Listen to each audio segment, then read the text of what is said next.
simple things we can do to protect our Mother Nature.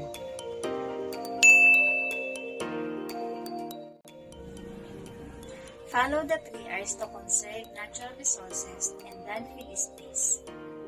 Reduce, reuse, and recycle. Plastic should be recycled because not only it takes a lifetime to decompose, but also it makes up a large component of industrial waste.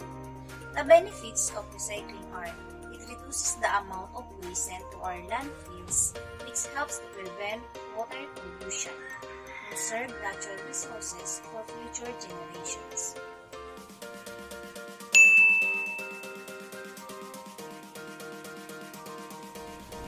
Volunteers for cleanup in your community.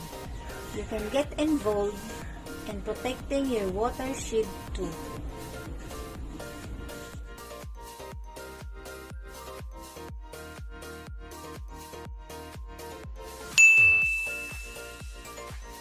We need to educate ourselves about environmental education in order to make the world a better place.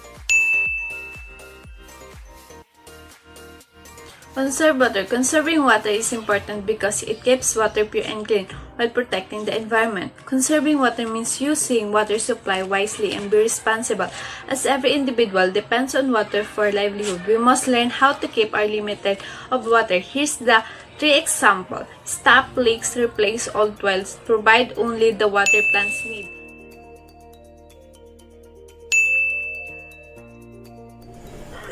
Shop wisely. When we are in marketplace, we need to bring our own eco bag to avoid use more plastic, and also choose items that made from recycled materials. Like this coming Christmas, instead of buying brand new decoration, we can buy apparel made from recycled bottles.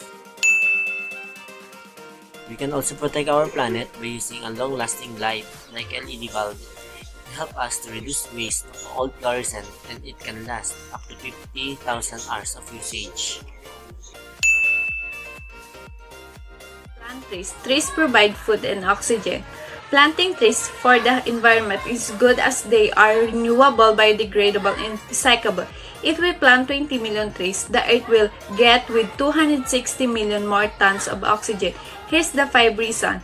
Trees purify our air, combat climate change. Trees provide housing to millions of species that protect us from disease. Trees protect against floods and water pollution. Don't use chemicals in our waterways. Use non-toxic chemicals in our home and Riding a bicycle will definitely help save our Mother Earth. Well, for one, riding a bicycle will reduce carbon emission. And of course, it will improve air quality. So bike more, drive less.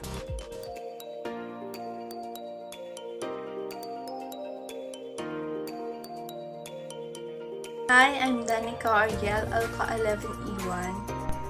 I'm Marites Payas, Alpha 11E1.